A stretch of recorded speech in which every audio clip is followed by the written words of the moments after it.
everyone, welcome to our event. I'm so excited to meet you all. My name is Ari and I will be your on-camera host for our event today. Hi, and let me know if you can see me. Throw me a purple into the public chat. I know this text is really purple here.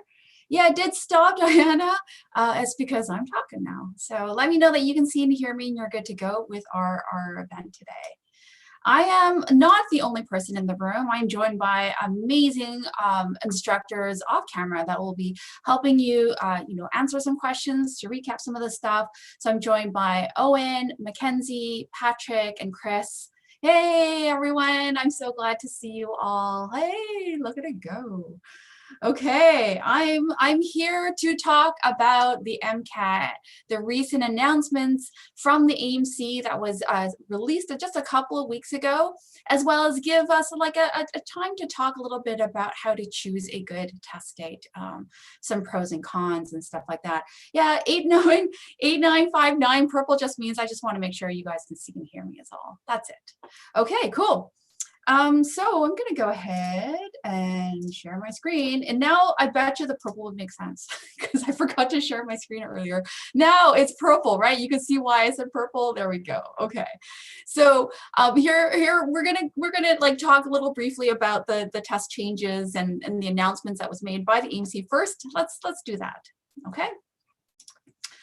So the overview of the changes, the AMC released an announcement on October, I believe, 7th, talking about what 2021 is going to look like with regards to MCAT, especially in consideration with, what happened during the summer.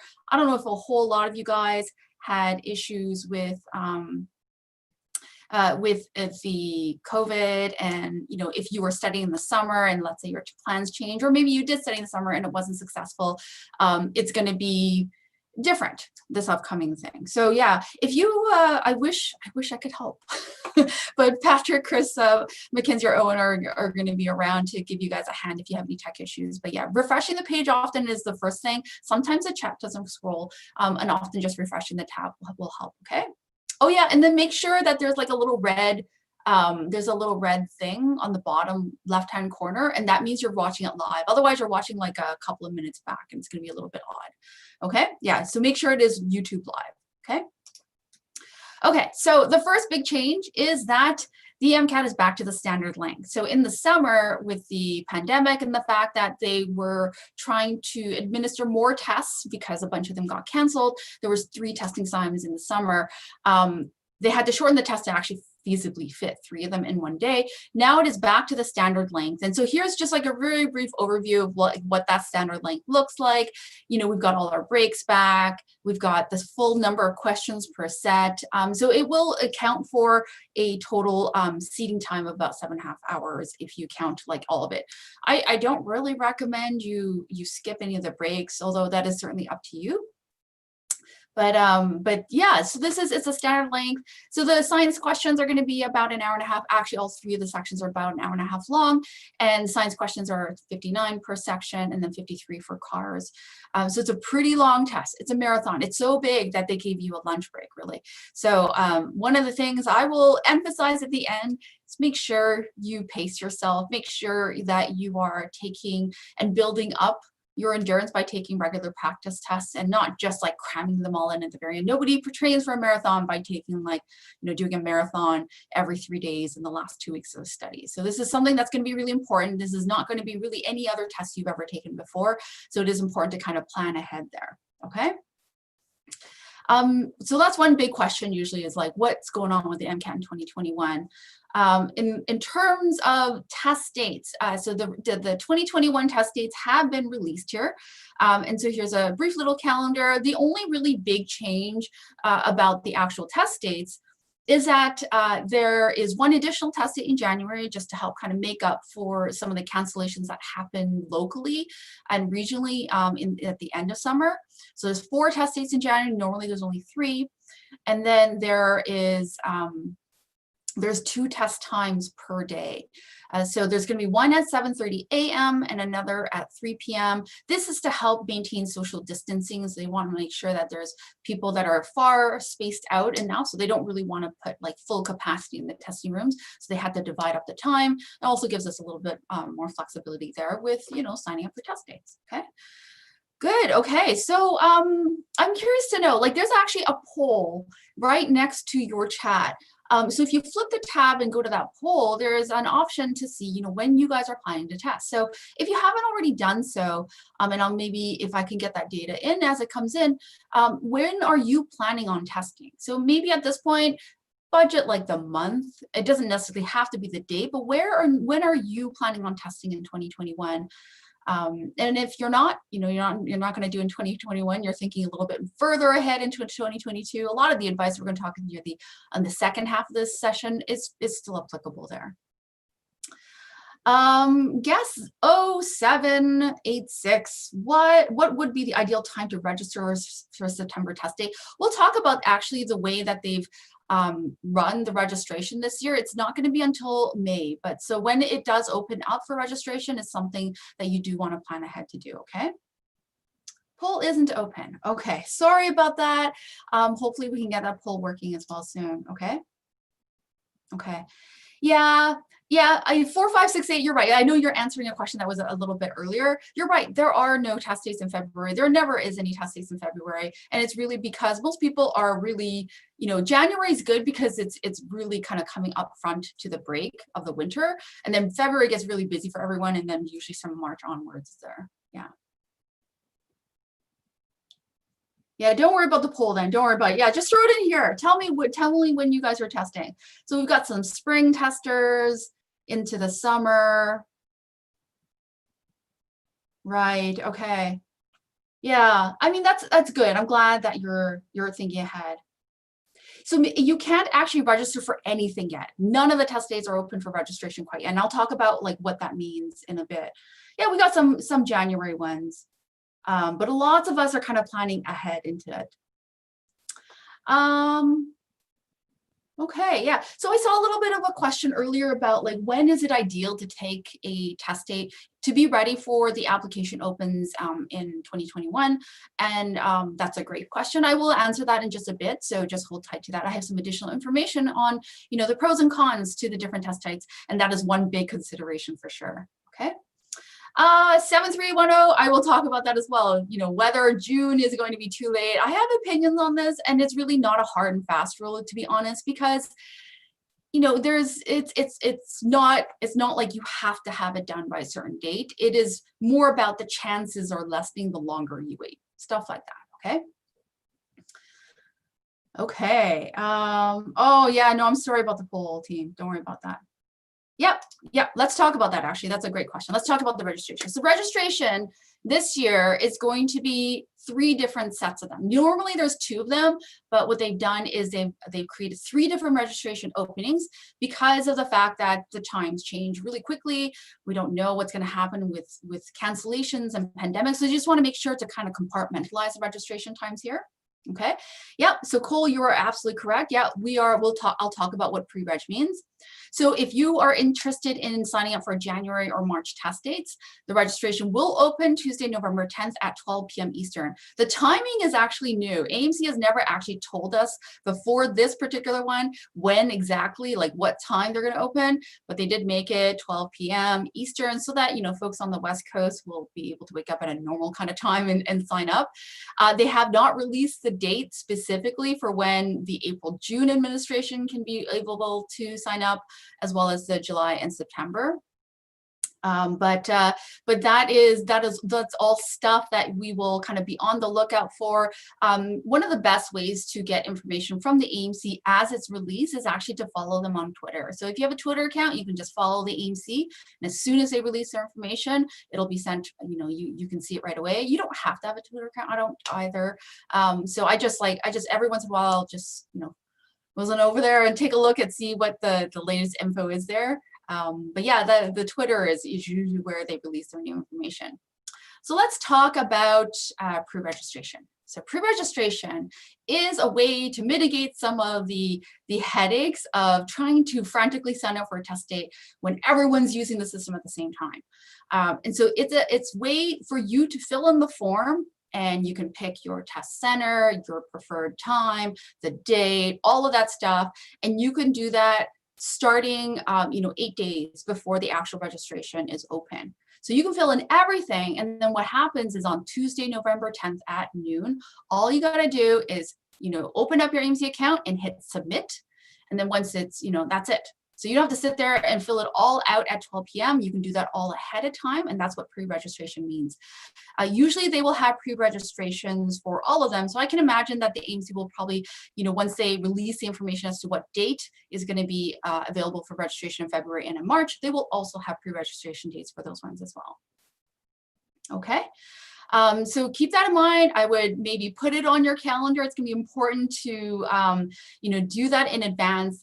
My friends in the West Coast, particularly those in California, historically, that is one of the areas that tends to get test dates taken really, really fast.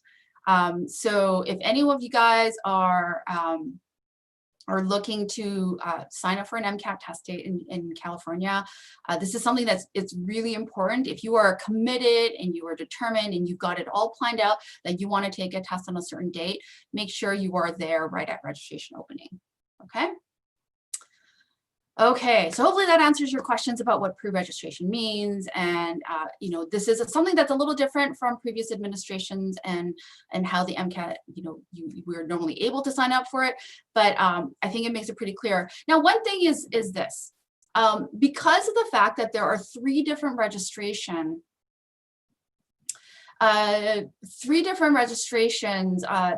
some of us might be feeling like, you want to save a spot, I guess. Yeah, and Cole, you hold tight to that question. I'm going to answer that soon. And Christina, it does work for you, but I will say some of the advice about like timelines and you gotta like make sure your applications are in are kind of specific to American schools. But a lot of this is applicable. There's not as many test dates in Canada compared to the States, but you can find that information on the AMC website as well. Okay. Yeah, so guest 8, sorry, one second, I missed it. So guest 8025, the November pre-registration dates is not for all exams, it's just for the January and March test dates. So if you are like planning to sign up for an April or May or June, something like that, you got to actually wait till February to sign up for that one. Okay, yeah, and so pre-registration will open. You have to create an account with the AMC, and then once that's set, they will give you the option to open up and then, and then start filling out your form.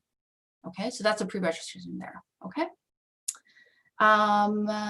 Yes, and Swathi is asking about the time registration opens on November 10th. It is 12 p.m. Eastern. So both of those is going to be 12 p.m. And 8374, yeah, some of the places they do sign up really fast. And if you are intending to take a March test date, it's kind of a pain in the butt, but honestly, if you fill out the pre-registration form ahead of time, it doesn't reserve a spot, to be clear. It just means that you're gonna like fill in all the information you need. And then all you gotta do is hopefully maybe it's right at lunch for those in the Eastern time, maybe head on over and grab a quick lunch break and then just make sure you hit submit right when it opens, okay? Yeah, they do. Chris is right. They fill up really, really fast in some areas. So I don't know where you guys are all from. So I just want to make sure that if this is something that you're planning on doing, you want to make sure that you set aside the time and do this as well, okay? Great. And Jeff asked a question a little bit earlier is, can you register for 2 different dates at the same time? No, the AMC will only hold 1 test date per person. If you change your mind, you're like, no, this timeline doesn't work for me and I need to test later, then you can reschedule it.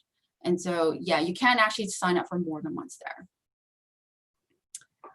Okay. Correct, Jason. I believe the pre-registration is just only, the thing is, they haven't released a ton of information about the specifics here, but I'm pretty sure, Jason, that the pre-reg would only be for the January, March test dates.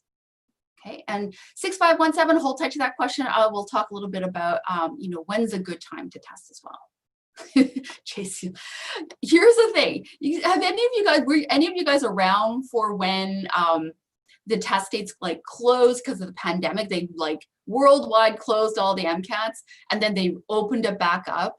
I don't know if you guys were around, but it was kind of a hot mess. Honestly, it was a whole day of people, like their computers, their servers crashed and things like that.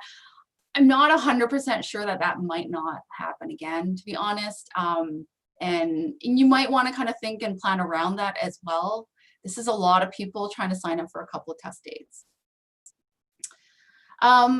8008, I think if you just navigate back to this page later, if you're interested in watching this later because you got to run, you got other things to do, I believe the recording of this is still going to be sitting on YouTube for a while. So yeah, just save this date here, okay?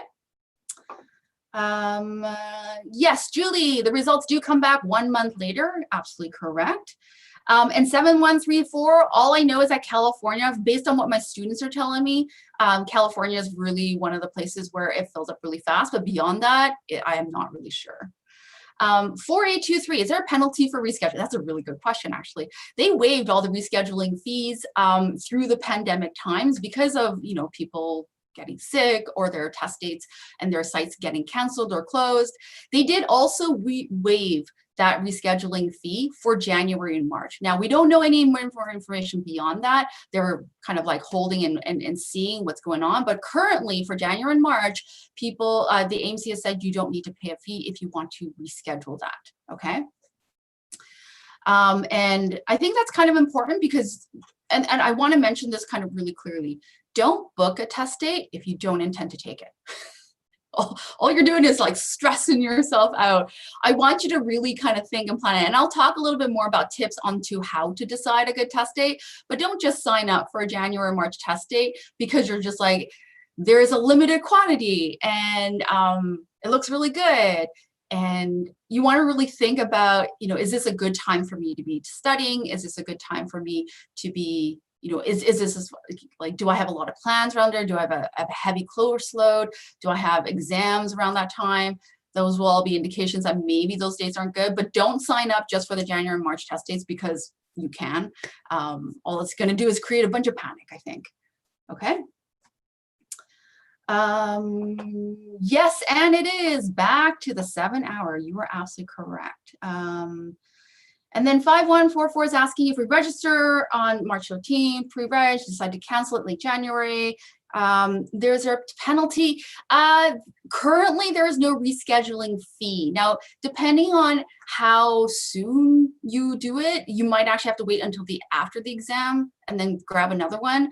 I would kind of like look closely, maybe decide on like maybe 2 weeks in advance of your test date whether or not this is going to be feasible to you, and then kind of like think to change it. Okay.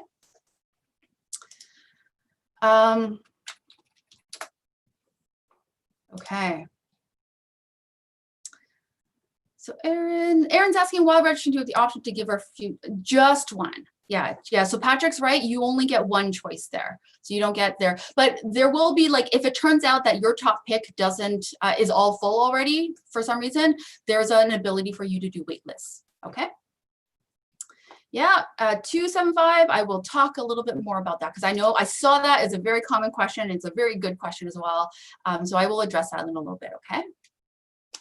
Here we are. Let's talk about making an informed choice about your studies. This is like a rough timeline. Again, for any of my Canadian friends out there, this doesn't necessarily apply to you. Most students have pretty much the whole summer to study and take the MCAT, usually in August, and then, it's not as big as a rush. For American MD schools, though, the MCAT applications open at the beginning of June, okay? And once that kind of triggers there, then, the schools, so the AMC does take some time to kind of process that information. So it doesn't go to the schools right away, right at the beginning of June. So it takes some time to process. And once it's there, it gets sent to the med schools once it's all complete and good to go. And then they will start making their considerations and actually making decisions on acceptances. So the reason why I mentioned that is that it's a rolling admission. So what that means is that the longer you wait after the application's open for submission, the less and less test dates there are. They're not waiting until some sort of deadline and then making decisions. As the applications come in, they will make decisions and send out acceptances as they see them. So that's why, like, for a lot of students, they understand and know that to be like a kind of a deciding factor on when to be taking the MCAT. And I totally get the kind of rush that you're feeling and through the spring as to making sure that you got an MCAT score before there. But here's the thing, like,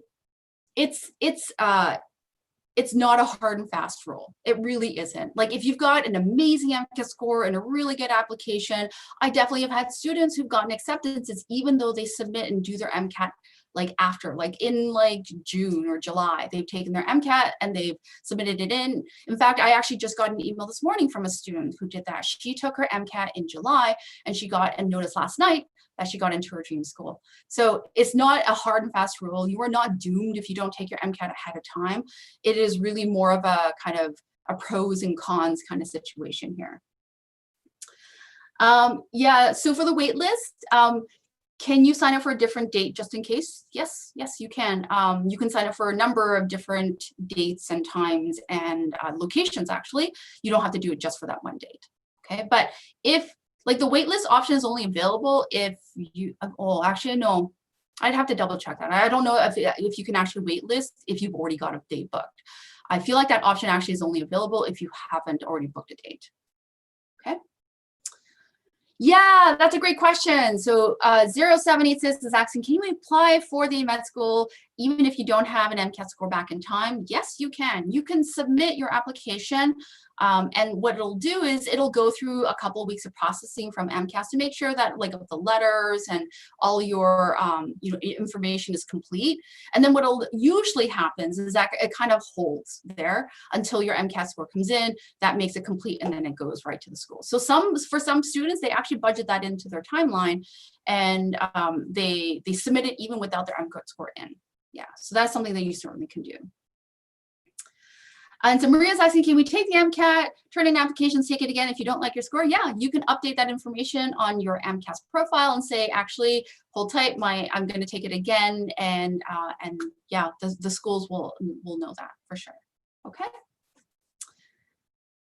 Okay. Ooh, there's a good question here. Rachel's asking, if I take a course, an MCAT prep course over the winter break, will I be ready to take the MCAT in the summer? That's tough. I think, I understand with students who are so busy with exams and other things going on that, their winter break is like a good, maybe anywhere from 2 to 4 weeks of just a break. And that's a lot of time. I will say that's very challenging to do so. In my experience, most students who are successful at doing that isn't because that they're starting fresh from the MCAT right at the beginning of their winter break and they're taking it right away. It's because they've already had some experience. So they've been doing some light setting through the semester. Maybe they took their MCAT in the summer and it didn't go well and they're kind of trying it again. So having some prior experience or history with studying is really important if you're planning on doing a kind of a cram condensed course through the winter break and testing in January. It's really hard. I'm not going to say it's impossible, but you just want to plan that out for sure. Okay. Okay, let's talk about more of the questions and concerns you guys really have. And you can take a screenshot of this if you like. The primaries kind of go out, secondaries come up pretty soon after you file your primaries. Interviews are pretty quick. Like right now is a big interview season, and then acceptances can start anywhere from, I guess now, really all the way into just before the start of med school in the following year. Okay. Jack is asking, what if you do 8 weeks instead? Would that work? I'm assuming you mean 8 weeks for your prep. It can. I will say that the majority of students end up taking anywhere between 3 to 5 months to study rather than something that you can do 8 weeks. And, I'm saying this realistically, it's not a guarantee. I certainly can imagine that there are some students out there that can do it in 8 weeks who essentially just clear their whole schedule for 2 months and then study really hard. But I'd be lying if I said that that's a feasible option for a lot of students. So it's no guarantee. I don't know your background. It's kind of hard to say, honestly. But yeah. JCN, yes. JCN's asking, if I start studying now, is that good for a January test date? Yeah, it is. It is. It would be perfect, actually. I have tons of students who are just starting now and are studying in and aiming for a January test date. So this is a really good ideal time. This fits within that 3 to 5 month timeline that I had actually just described. Yes, Nate. Nate is asking, if I take a prep course from January to the end, will I be ready for a March test date? From January to the end. Yeah, again, it's tough to say. I will, it's a big test. It is 2 years worth of your undergrad courses. There's a ton of content in there. It really kind of depends on your, how far away you are from that content. What are you, where are you at with like grades? Is that content that is relatively familiar to you? You just kind of need a refresher. Or are you like, I haven't taken biochemistry before, or I've yet to take my second semester of physics. That would be much more challenging. I would say you probably want to budget more time then. So Nate, good question. And hopefully like that kind of makes sense there. So let's talk a little bit about the pros and cons here. So if you are testing January, well, there's no February, but January, March, the pros to that is that you got a lot of time. If you start now and you prep for those test dates, that's like anywhere from 3, to 5 months of studying. So lots of time to both prepare and then be done with the MCAT. And then you got like 3-4 months to actually work on your application, which is no mean feat as well. A lot of students will have, good winter, spring breaks to be able to kind of book that time aside and then kind of hit hard with the MCAT. Cons is that it's kind of tough. I think for a lot of students who are full-time students, fall semester, it's probably pretty busy. You got midterms, you got exams. It can be really hard to stick with the study schedule when there's no grades while you're studying, right? Your grades, your classes, exams all take kind of bigger priority and commitment. And so continuing and sticking with the study schedule can be really tough when you've got a lot of other things around. Okay. Yeah, okay. So that's like, and that's where I think a lot of students might be considering right now who are aiming for a January or March test date is I would say now, like start now. Make sure you plan ahead. You think about, like, I was thinking about this a little with a class yesterday actually, and we were kind of projecting out what the first test dates were in January. And so if you're aiming for somewhere in the range of like 350 hours of total MCAT studying, if we divided out that time, that's 14 weeks until the first test dates in January. And that would be about 25 hours a week, right? Again, it's not a magic number. There's no guarantee you're going to get your goal score if you fulfill those number of hours. But like think to that, like that's a lot of hours actually to be setting aside. And if you don't have that time, maybe January might not be a good thing for you. Okay, lots of really good questions. I wish I had time. It scrolls kind of too fast for me to see some of these. So I know Owen and Chris and Patrick and Mackenzie are doing their best to answer them. And so if it turns out that your question didn't get answered, please do continue to ask. Or there's a link like right at the top of that chat, and you can actually book some time to talk to a teacher, and they'll be able to kind of help you with some advice as well. Okay, let's talk about probably the busiest MCAT season is this one. So April, May is the busiest MCAT season. Why? Because this is usually the April test dates are the last test dates that you can test and get your scores back before the applications open at the beginning of June. Since it does take a full month for your scores to come back, you're kind of in some, waiting game to kind of think about what would be, if this is feasible, if you did well, are you going to be okay with your application? May is not too late though. I get that question a lot. Is May too late because you get your scores back after the applications open? No, don't worry about that. It's like at most a delay of a week or two, and it's not a big deal. So I wouldn't consider May to be at all late for testing and submitting an application for the 2022 cycle, or 2021, apologies, cycle.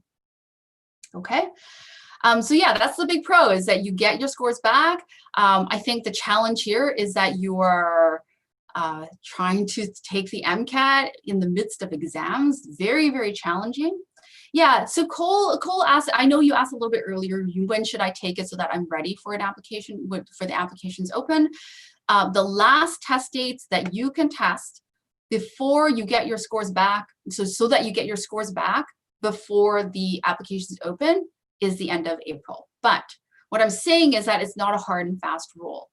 That it's okay to test into May, honestly, even into the summer, and still apply and do fine on acceptances. So I wouldn't make that your like hard line. I get so many students who really rush their studies. They're freaking themselves out trying to do that on top of school. It's so hard. And it's really just that kind of pressure really isn't necessary. It's not something that you need to be as frantic about. Guess 7310, honestly, I had no idea that they would be able to shorten the test and administer it 3 times a day. I feel like after I saw that news, anything could happen. So yeah, it's very feasible that for some reason, you know, test dates cancel, they have to shorten the exam again. Right now, the AMC is planning to just like move forward with their plan of 2 test days per day and the full length, the full length of the exam. But you know, really anything is feasible, I would say. So Cole is asking, is it better to be safe than sorry and take it so March 26th? This does not seem like to be a rush, being a college grad. Yeah. To be safe, I think that May would be a totally fine date. You can sign up for that in a couple of weeks. You would get your scores back in April, plenty of time. You got like a good more than a month after you get your scores and to be able to kind of like work on your applications and be totally ready and enter to submission, you know, at the beginning of June, for sure. So 0786 is asking, if I take my MCAT in August and September, could I still apply for 2021 med school cycle, or would I be directed to the 2022? So it remains open for submission, but the chances of there being like a lot of places left is pretty slim. So most of my students who are testing at the end of September, and I'll talk about that in a little bit, are actually aiming to apply the following cycle. So again, it's not a hard and fast rule. In fact, that rule is not a thing for Canadian students or maybe even DO students, but that's a little bit more specific for American MD schools, okay? Okay, so Alexa's asking, so if I were to take the summer MCAT and submit my apps right when they open in May, the apps won't go through until MCAT scores are sent correct. Would it matter if I sent my apps in May rather than the summer if I'm testing in the summer?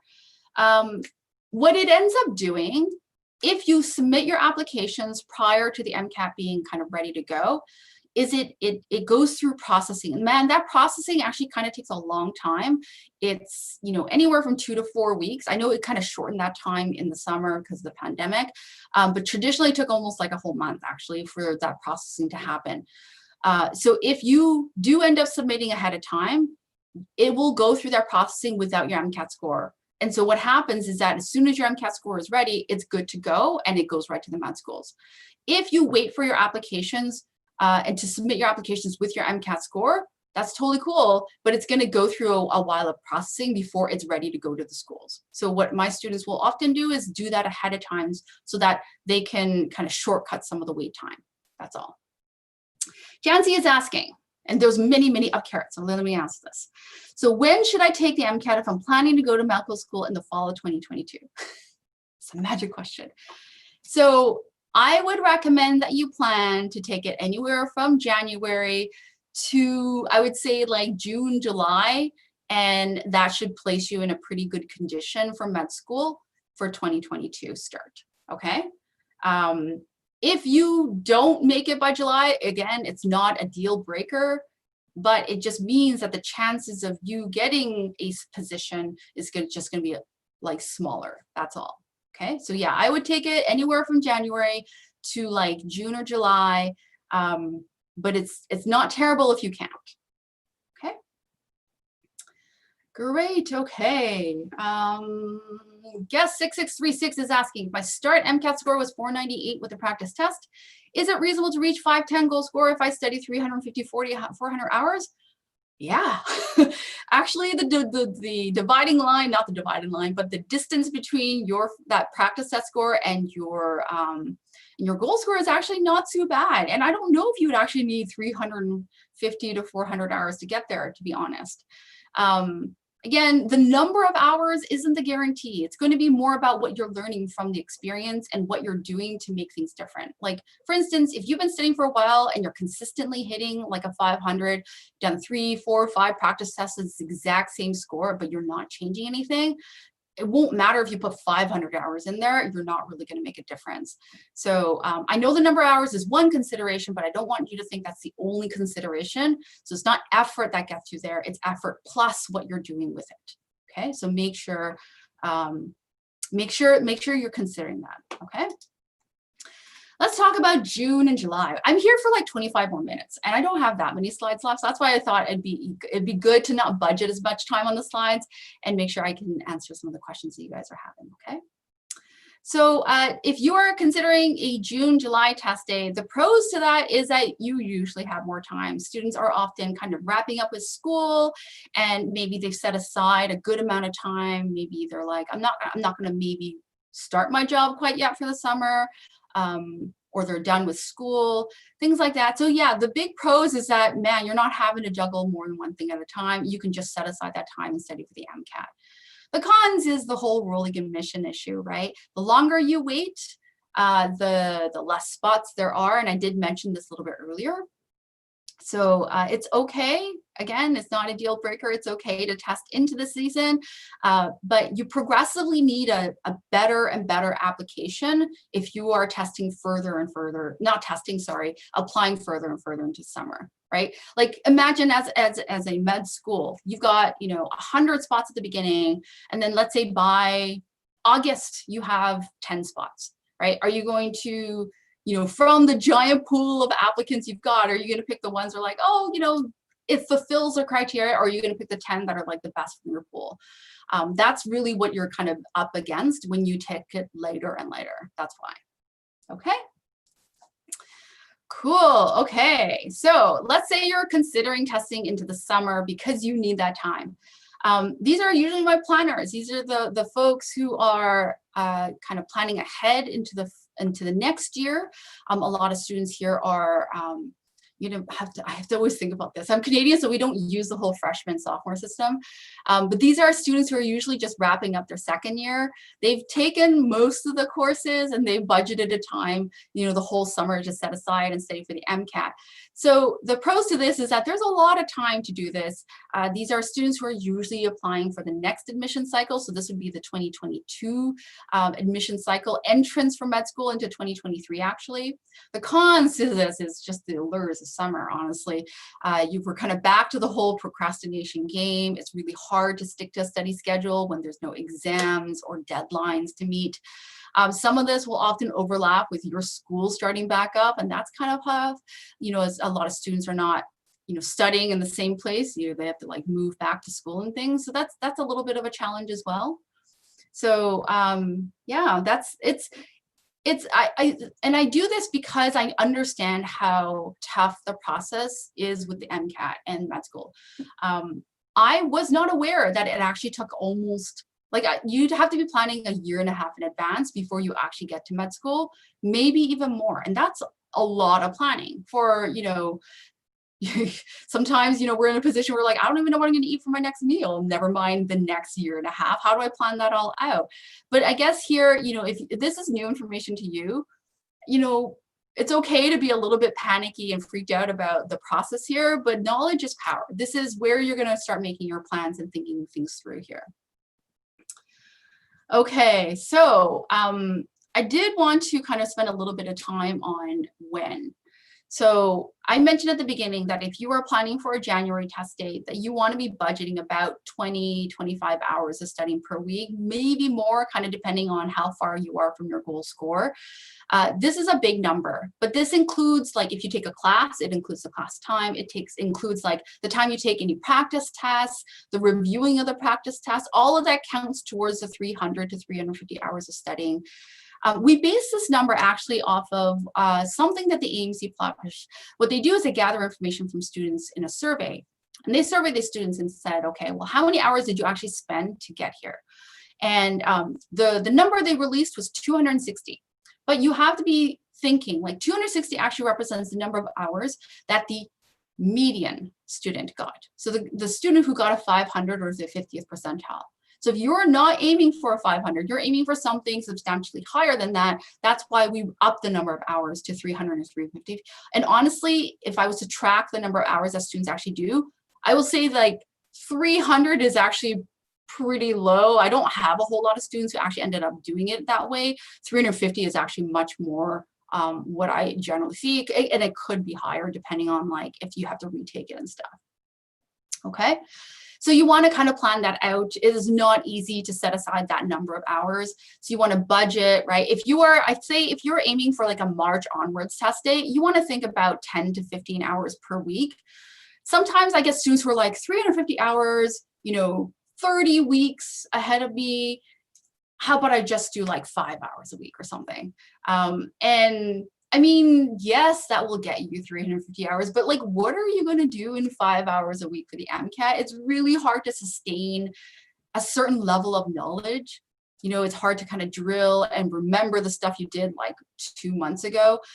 So instead of like distributing that time forever into the future, what you really want to think is, okay, I need like 3 to 5 months of block of a time. And where can I do that? So maybe it might be you want to like not sign up for really intense courses that semester, or maybe you want to hold off on accepting a volunteer position, even though I know that's very important. One of the things I have had in a discussion with admission consultants, the folks who are, either advising students to get into med school or who actually act on, committees on med schools. One of the things they've said, and I thought this was really important, is that they find that too many students overcommit. They're trying to do too much at the same time. So they're trying to study for the MCAT while they're in school, and they've got all these jobs and their extracurriculars, and they know that there are somebody out there that can do that, and they think, oh, that's just the way it's going to be. I'm just not going to sleep for the next 5 months, and that's okay. No, that is not okay. All you're doing is spreading yourself too thin. It's kind of like the whole, I'm just going to do everything poorly rather than doing really well on a certain number of things. You don't need to burn yourself out like that. And so even if it requires you to take more time, it's possible you have to take a gap year. It's better for you in the long run. Don't worry about like, and I know it's just like, you could say that because you're not in that position, but honestly, like putting a time limit to growth and progress is really hard on you. You're setting yourself up for expectations that not necessarily is achievable and fulfillable. And then all you're doing is feeling you're like really bad about yourself. So your goal should be, to get a good MCAT score, to get into med school, to be a physician, but you don't really want to be like, I have to do it by this specific time and date. That's not necessarily always within your control. Life happens, right?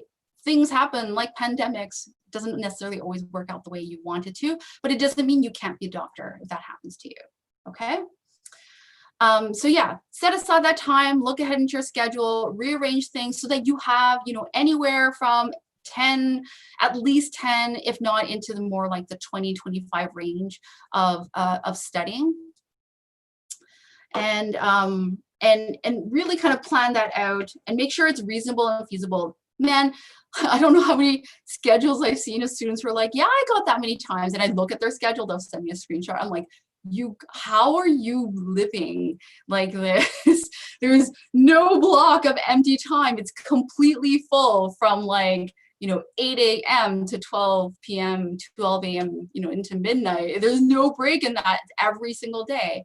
That is not a sustainable way to live. I know you guys are pre-meds, you're used to like the grind, you're used to pushing hard, but this is more of a long-term skill that you could maybe sustain that for a couple of weeks, but it's not something that's going to be achievable for the long term like this.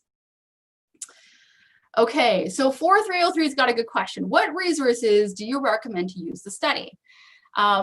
Some tidbits here. Find MCAT-specific resources. Do not use your undergrad textbooks to study for the MCAT. It's way too detailed. Find resources for questions. Practice tests are so important to help you figure out what you have ahead of you. And I say that from experience because I did the same myself. All I did was grab some books. I took copious notes for 8 months, and it was terrible because I took a practice test at the end of it, and it was a shameful, shameful score. I was very discouraged. I felt, like I could do that. It was no problem. People even told me, you should probably take a practice test in there. I was like, no, forget it. I'm not ready. I haven't covered all the content yet. Turns out that all I did was spend time memorizing things that wasn't actually testable, or it was really, really low yield. And so what you want to consider is practice test is not an assessment, at least for the first while. You want to think about how to like eat the elephant, bite the elephant one bite at a time. I don't know what the saying is, but you just want to kind of piece things out. So instead of the giant mountain that the MCAT kind of seems like right now, you use a practice test. You do not get discouraged with the score, and you just say it's a learning experience. I know I need to focus on optics, and I need to focus on cars reading skills, and I need to really memorize the kidney, and I have to kind of drill those psych-soc terms and learning and memory. That makes it a doable thing instead of I just got to do good on the MCAT. That is not an achievable, concrete goal that you can do. Right? You want to think about what concrete tasks will get you there. And that's what you want to do with practice tests. So for the student who is what resource should I make? I think that in addition to any MCAT specific content book, you really need to get your hands on a resource of practice. So get practice tests, get a Q bank. We offer a Q bank that you can just purchase on its own. It's just a big bank of questions. You can see the application of knowledge so much better than just reading books and taking a ton of notes and highlighting every single bloated word. Alexa, that is not a stupid question at all. How do you make flashcards effective without, and let me see, without making them like notes from a textbook and going overboard in detail? Let me ask you guys something. Is it flashcardable to know how to solve a stoichiometry problem? Let's say it's a limiting reagent problem. Can you flashcard that? If you flashcarded the steps to solving that problem, would that help you figure that out? So I will know from experience, because I've done this when I was in school as an undergrad student. I flashcarded everything, but my two failures was I flashcarded way too much. Secondly, I flashcarded so much that I never had a chance to review that stuff. And that is not useful at all. You need to repeat them. So one of the systems that I would highly encourage, and it's a cool fact because it's a behavioral science term you got to know as well, is the idea of spaced repetition. So spaced repetition means you need to budget time to revisit that. If you use flashcard apps like Anki or Quizlet, it actually builds it in, that spaced repetitions in there. If you are not a fan of online flashcard apps, then consider just using paper note cards by looking up the Leitner system. Let me just write that down. I really like the Leitner system. It's just a fancy way of doing spaced repetition. You have a once a week pile and every 3-day pile, and then an everyday pile. If you get the right, if you get the card right in the everyday pile, it goes to the every 3-day pile. And so you just got to make a schedule, but you want to be consistent about making sure you go back and revisit those cards. That way you're successful. It won't work if you have 3,000 cards though. So you just got to be really picky about what you choose to flashcard. Not every single bolded term in any single book is going to be worth flashcarding. I'm going to say that again because this is what I did. Don't flashcard every single bolded term. What is worth flashcarding? You saw it in a practice test or in some practice questions you did. You didn't know that term? Go ahead and flashcard that. That's worth it. But just straight from the book alone, not worth it. You're going to have a bajillion cards. Jeff, yeah, the older Kaplan books are totally fine for testing in 2021. The content hasn't changed. Okay. Christine's asking, how close should I be taking a prep course to my estimated test date? I would budget 5 months. Three is it's close if you want to set aside a large amount of time, kind of part-time job wise, 20 to 30 hours, I would say, if you're kind of aiming for 3-month span. But if you want to make sure you have enough time outside of class to take practice tests, I would maybe think more in the range of 4 to 5 months out. Okay. Okay, plan out that practice. Get your hands on, what's a good number of practice tests is another common question. I would say anywhere from 6 to 8 full lengths is a really good number. So 6 to 8 full lengths is a good number. It'll target the high yield material frequently enough to make sure you're mastering it. You'll get a good distribution of the lower yield material so that you are acquainted with it. You might not know super much, like a ton about it, but you know something of it. And that will make sure, like, at first you might feel like you're kind of like shooting in the dark and it feels incomplete and you're missing holes. But it's really important to understand that topics are not evenly tested, and how to see that is by doing practice tests. So the AMC has some full lengths. You should always use the test makers practice resources. It's 100%, I would definitely recommend. And that's going to give you probably the most accurate score representation. So AMC practice materials, so they've got full lengths, they've got a section bank, they've got question packs, they've got an official guide. They're releasing a CARS diagnostic tool in a little bit as well. I don't know what actually that is, but I'm interested to see what that looks like. And they've got flashcards, which are not flashcards, heads up, if you were looking for them. There are just a bunch of discrete questions, which actually is kind of a cool way to test content, okay? Great question. So who is this? Diana is asking, how do I know if I should get an MCAT tutor or study on my own?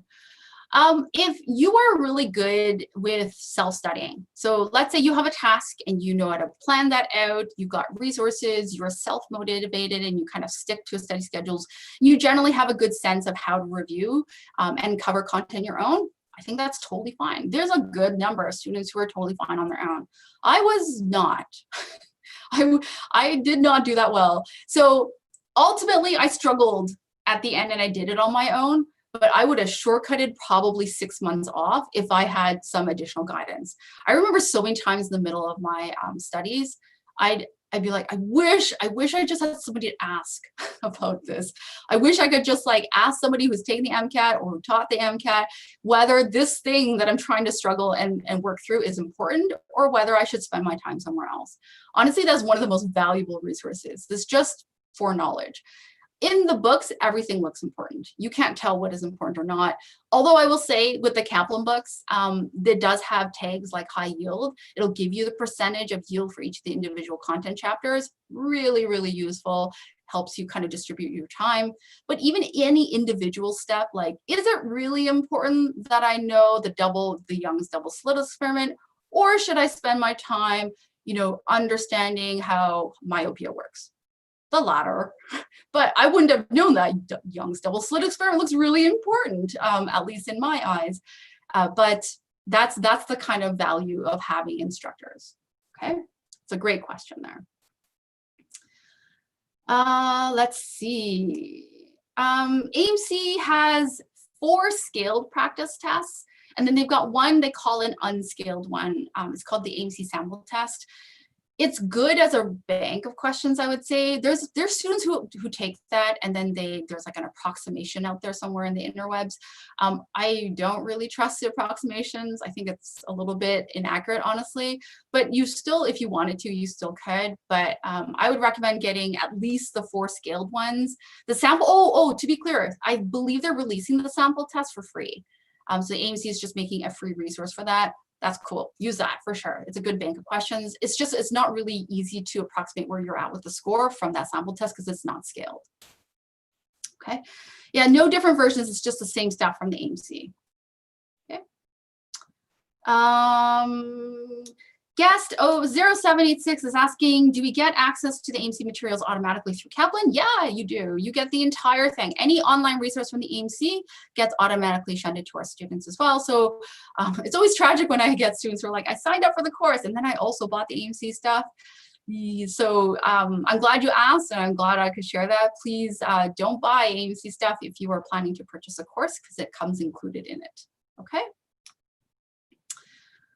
Let's see what else I can help with here.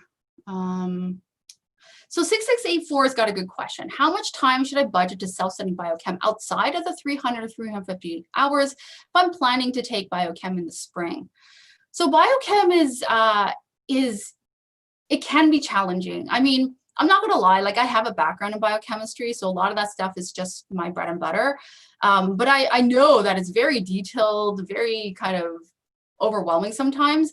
Biochem isn't often biochem specific though. There's a lot of components that we call biochem and the AMC calls biochem, that is more like cellular biology. So like DNA, RNA transcription, you know, hormonal regulation and metabolism. That's metabolism itself is actually all considered biochem topics. And I feel like if you've taken cellular molecular biology or any form of like physiology, you've probably seen a lot of that content. The only thing that you tend to be missing if you haven't taken biochem specific stuff is what's probably covered in the first 5 chapters of the Kaplan biochem book. And that's like amino acids, protein structure, enzymes, carbohydrate chemistry, lipids, so macromolecule, discussions, that tends to be more like biochem specific. So I'm not gonna lie, that stuff is pretty important. It's pretty high yield. So you do want to kind of budget that time ahead of time. We do also offer, as a part of like kind of a thing that you can also purchase with Kaplan, is a biochem, it's called the foundational course. So it essentially is like a video, like a self-paced video thing that walks through biochem, the whole biochem book actually. And that's a good way to kind of, if you don't want to do it all on your own and you're not a fan of just like looking at the book, you can look into something like that possibly. I would say maybe budget like an additional, oh, that's so tough. So tough because I'm not 100% sure if every single chapter that you don't know, or whether it's just really the first 5. Anywhere from maybe an additional 50 hours probably would be sufficient for studying on your own. Okay, good question though. Okay, additional questions here. Alex is asking, any recommendations for organic chemistry? I failed it once and didn't do amazing the second time. I totally feel you. I never would have thought I would have been in the position where I'd be teaching organic chemistry when I got a C in undergrad. And it's just not something I was a fan of. It seemed like just pure memorization and honestly kind of like a little bit of magic because they're predicting what happens in a reaction. But I think the good thing about organic chemistry on the MCAT is very limited. So it only encompasses about a quarter of the chem phys section, which is like a quarter of one section. It also tends to be much more kind of applied or bent in the way of biochemistry. So it's organic applications within biochemistry. And that's just more interesting to me. And then it's very basic. If you guys have the Kaplan books, if you ever take a look at the size of them, the Orgo book is the skinniest out of them all. It's not because it's not important. It's because it's just not as high yield compared to the other books. So you want to kind of keep that in mind, that there are chapters in there that are pretty important, like stereochemistry, that's important. Nucleophiles, electrophiles, carboxylic acid derivatives, separation techniques, those are important. A lot of the like smaller reactions is not something that you see all that often. Everything in that book is testable. I do want to be clear, I'm not like throwing away the book, but it's not super important. That's all I'm saying. So your saving grace, if you're not an Orgo fan, is that you want to kind of consider the big basics, like identifying leaving groups and being able to predict carboxylic acid derivatives and nucleophilic acyl substitution reactions. But it's not like you have to go into the nitty-gritties of like Fischer esterifications and really small minor details of reaction mechanisms or electron pushing diagrams. None of that actually appears. Okay. Guest 882 is asking, how should we space out taking practice tests? That's another really good question. I wouldn't recommend students take a practice test any more frequently than once a week. You certainly could. You could take them like every other day if you wanted to, but really, what are you gaining from that? If you don't actually spend the time reviewing, looking up like details that you're missing, doing a little bit of additional content review, some focused practice based on what you're missing, and then take another practice test, you're missing out on the entire, like the point of taking that practice test. So what I'm trying to say is your score doesn't increase from taking practice tests. Your score increases from what you do with the result of the practice test. If you're not making changes to content, to strategy, to endurance between the practice tests, you're actually going to get probably at least the same score, or you're going to start dropping because you're just exhausted from taking a bunch of 7-hour tests in a very short period of time. So yeah, once a week, max usually. And then, obviously there's exceptions. There's folks out there that could take them more compressed, but it's not generally recommended. Okay. Let's see. I've got one time for one more question, and then I gotta let you guys all go. Has the star ratings for the important subject matter given in this Kaplan 7 series changed since 2015? It has, yeah. So every time the AMC releases new material, we update the star ratings. It's actually not a star rating anymore. We've got like, it's a percentage. So maybe if you have the 2015 books, it might be actually worth kind of looking for more recent versions of it. There's like typos and stuff in the earlier versions, but it's not a deal breaker. The content is still the same, but if you're looking for the high yield rating system to be a little bit more accurate, then I would maybe consider purchasing a more recent edition of the books. Okay. So I do want to thank you guys all so much for so many good questions. I hope that this was informative and that you learned a little bit more. There's a link at the very top of this chat where you can book some time to talk to an instructor. Please do consider doing so. Even if you're not intending to purchase anything, you could talk to a teacher and they'd be able to help you out a little bit more with any additional questions you have. There's a little promo code here. If you are interested in purchasing course, please do consider using that. And we would love to see you in a future course. Thanks as always to Patrick, Chris, Owen, and Patrick and Mackenzie for all of their help with the questions that came in. And I'm going to be back tomorrow to do a workshop with boot camp, so practice questions. So if you liked this and you want to do more kind of like practice stuff, come check us out tomorrow. I'll see you guys around. Bye.